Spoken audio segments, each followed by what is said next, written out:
اتهام به ابو هریره رضی الله عنه.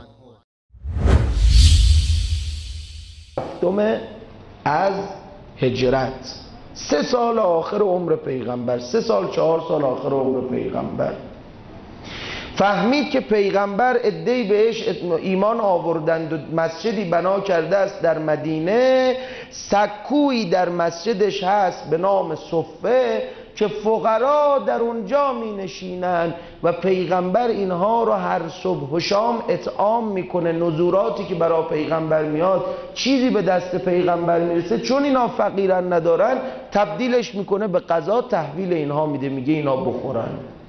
میگه من اگه فقیر بودم، نداشتم بخورم، گرسنه بودم، برای رفع گرسنگی و این که شکمم را پر کنم اومدم مدینه اسلام آوردم.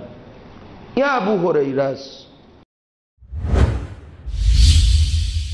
بینندگان گرامی، دشمنان اسلام با وارد کردن طعن به ابو هریره رضی الله عنه میخواهند اصل دین را زیر سوال ببرند، چرا که ابو هریره رضی الله عنه بیش از دیگران روایاتی از رسول الله صلی الله علیه و سلم شنیده و نقل کرده است که در حدود 5374 حدیث روایت کرده است و علت این امر دعای رسول الله صلی الله علیه و سلم در حق وی و همراهی و ملازمت مجالس رسول الله بود.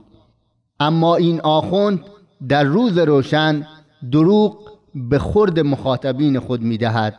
ابو هریره رضی الله عنه در هیچ روایتی نگفته من به خاطر شکمم مسلمان شدم، بلکه ایشان دلیل کثرت روایات خود را این گونه بیان کرده که دیگران باغ و تجارت داشتند ولی من همیشه ملازم مجالس رسول الله صلی الله علیه و سلم بودم و فقط برایم سیر شدن شکمم کافی بود و مجالس رسول الله صلی الله علیه و سلم را به خاطر کار و کسب و معیشت رها نمی کردم و همین امر باعث شد که بشنوم و روایت کنم.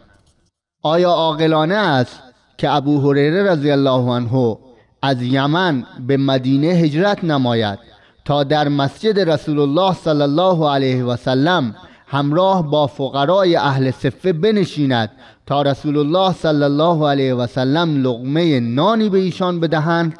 آیا در آن هنگام در یمن قحط‌سالی بود که ابو هریره رضی الله عنه بخواهد به خاطر یک لقمه نان خوردن با فقرای صفه ماه‌ها رنج سفر را تحمل کند و خود را به مدینه منوره برساند؟ حال شما قضاوت کنید این حرف کجا و سخن حاج آقا کجا که میگوید خود ابو هریره گفته من به خاطر شکمم مسلمان شدم؟ سبحانك هذا بهتان عظیم. پروردگارا تو پاک و منزهی و این تهمت بزرگی است. ثانیاً در طول تاریخ هیچگاه شیعیان به روایات ابو هریره رضی الله عنه اعتراض ننمودند. حتی خودشان در کتابهای خود روایاتی از ابو هریره رضی الله عنه دارند، مانند تفسیر البرهان جلد 3 صفحه 382، الامالیل توسی جلد 1 صفحه 302، الانتصار آملی جلد 4 صفحه 31 و 55. تا اینکه حدود کمتر از 100 سال فردی رافضی به نام عبدالحسین شرف الدین آغازگر این بدعت شد و نام ابو هریره رضی الله عنه بر زبان این قوم افتاد. الله متعال چه زیبا فرموده است: الذين يجادلون في آيات الله بغير سلطان أتاهم كبر مقتا عند الله وعند الذين آمنوا كذلك يطبع الله على كل قلب متكبر جبار.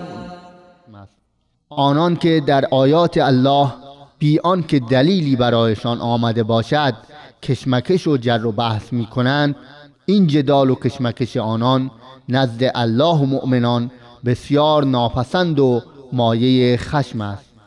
بدین سان الله بر هر دل متکبر و سرکشی مهر میزند. ابو هریره رضی الله عنه می گفت سوگند به خدا اگر این آیه در کتاب خدا نمی بود من هیچ حدیثی را برای شما بیان نمی کردم و آنگاه این آیه را تلاوت می کرد. إن الذين يكتمون ما أنزلنا من البينات والهدى من بعد ما بيناه للناس في الكتاب أولئك يلعنهم الله ويلعنهم اللاعنون. کسانی که دلایل روشن و وسیله هدایتی را که نازل کرده ایم بعد از آن که در کتاب برای مردم بیان نمودیم کتمان کنند، خدا آنها را لعنت می کند و همه لعن کنندگان نیز آنها را لعن می کنند. ابو هریره رضی الله عنه مردم را به نشر و گسترش علم و دروغ نسبت ندادن به پیامبر خدا صلی الله علیه و سلم دعوت می‌داد.